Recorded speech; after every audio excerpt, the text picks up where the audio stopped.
guys! Good morning and welcome back to our YouTube channel. Bali mag-alas 12 na dito pero tignan nyo yung panahon namin. Gloomy. Walang araw na naman.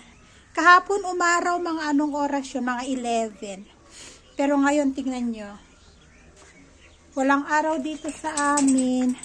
Mag-alas 12 na at napakalamig. Malamig yung hangin. Napagbigyan lang kami ng ilang araw. Kasi nung kahapon may araw pero mga around 11. Nung umaraw siya. Tapos, nung isang araw umaraw din. Tapos ngayon wala na namang araw. So, ganito yung panahon dito sa amin guys. Kaya, medyo barado. Medyo barado ang ilong. Actually, masakit siya sa ilong. Itong mga nakaraan medyo dumugo yung ilong ko. Hindi naman siya madami. Ano lang, nung suminga lang ako, ganyan, may kasamang dugo. Ganun lang naman. Hindi naman siya totally na madami. Siguro na gasgasan lang yung banda dito. Gawa nga nung sa malamig na hangin na papasok. So, nagluluto pa lang si Asis ng ulam namin. Kapag linis na ako ng bahay, naglaba ako ng damit namin kahapon at saka yung damit ni Asis galing sa kanyang tour. At syempre yung alaga ko nakapasok na ng school. Meron siyang separation anxiety. Ayaw niyang pumasok.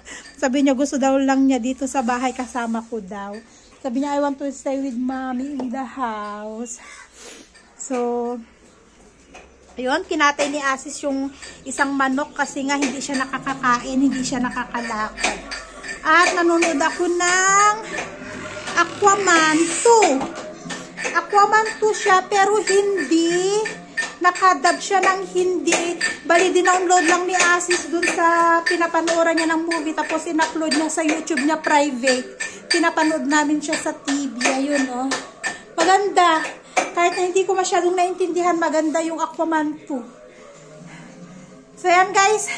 See you later! Guys, nagkatay ng isang manok si Asis kasi hindi daw makatayo. Parang nanghihina yata.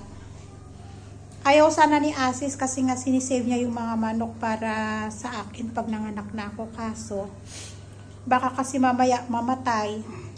Hindi siya nakakakain, hindi siya makatayo. Kaya, iyan. Kinatay na lang niya.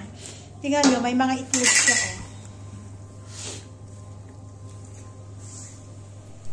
So, eto na guys, yung manok na kinatay ni Asis, ginigisa na niya. Ayan, kaya nakita nyo, nasa may palayok na. So, eto yun. Dito mag-alas 12, hindi pa kami nakumakain. So, ang luto niyan ay as usual, Nepali. Masarap sana may sabaw, kaya lang medyo matigas. Alam nyo naman yung klase ng chicken na to guys ay hindi siya yung 45 days ko. So, medyo matigas ang niya. Kailangan pakuluan ng pakuluan maigi. So, kapag tinola, kailangan natin gumamit ng pressure cooker. Yun. Pero Nepali kasi nga, yung kalahati, ibibigay doon kina ama daw. Sabi ni Asis. Kaya, Nepali yung luto ngayon. Pero meron pa naman, hinati kasi ni Asis, meron pa doon sa ref yung kalahati. So yun, baka gagawin nating tinola or adobo, ganyan. Pero kailangan natin gamitan ng pressure cooker para yung laman niya malambot. So, ayan guys, kain na tayo. Mukbang kami ni Asis. Yan, meron tayo doon cucumber. Tingnan nyo, ang dami-dami kong rice, dami nilagay ni Asis. Kain! Hi guys! So, kaalis lang nung bisita namin. May bisita kami dito. And may dala siyang pasalubong. Balitong pasalubong na to ay galing kay kapatid na Victoria. So, kay kapatid na Victoria, thank you so much sa'yo, be! Ayan, may nagpadala sila ng pagkain ni Asher. Ayan, Choco Pie. May bagong flavor ang Choco Pie, Ayan, chocolate and orange choco pie. Tapos, magdala din ng pasta. O, diba, may lulutuin tayo para sa ating sopas. Nagulat ako kasi tumawag kay Asis na pupunta daw sila dito sa bahay. Sabi niya. At may dadalhin nga. Galing nga kay kapatid na Victoria nga. Ayan. Salamat talaga, be, sa blessings. Oh, tuwang-tuwa naman ang isa, oh. You're happy? You have a lot of food? Tuwang-tuwa siya. Kumakain na. May mga chocolates na bigay. Oh. Ito. And ito yung parang snack ko, guys. Parang snack ko sa atin. Ang sarap. Ayan yung kinakain ni Asher. And meron ding mga nuts na dinala. At ito, oh, Horlicks.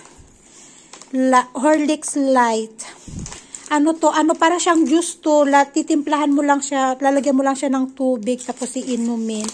At saka ito, first time ko to. Hindi ko alam kung ano to. Pero first time kong makita to. And pwede daw ipalaman sa tinapay. Para siyang tamarind. Parang namash na tamarind.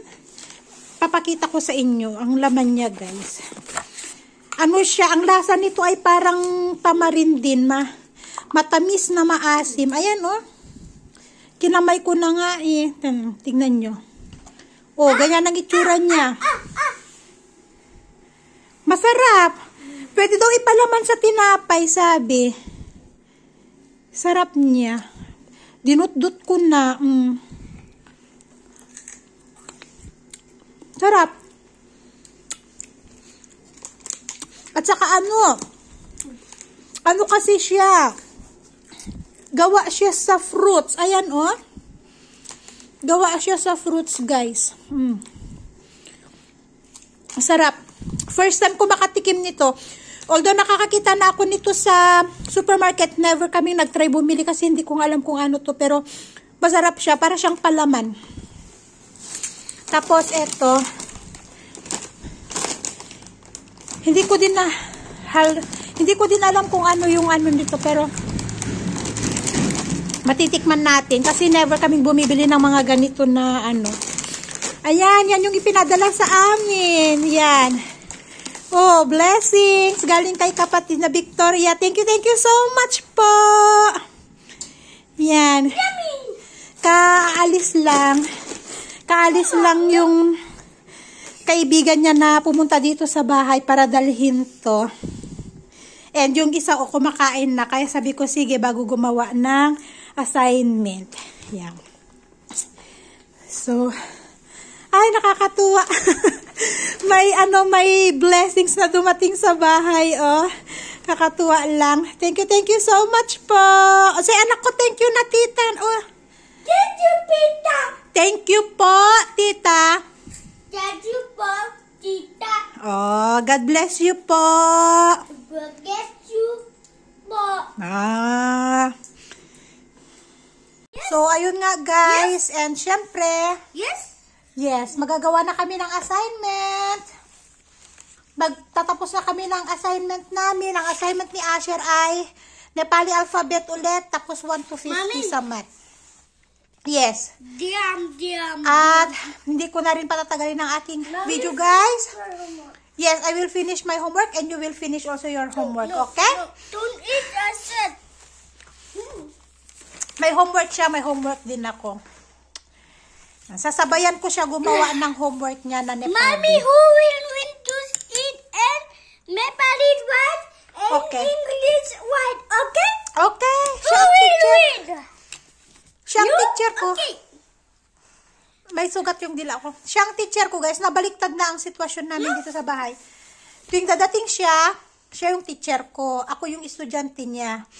Tapos, kung ano yung homework niya, gagawan din niya ako ng sarili kong homework para sabay kaming gagawa ng homework. Tapos, kung sino yung unang matatapos, siya daw yung panalo. Tingnan mo, gagawa siya ng sarili niyang rule.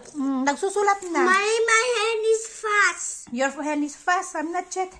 O, nagsimula na siya gumawa ng homework. Kaya, i-end ko na rin ang aking video for today, guys. Yun lang.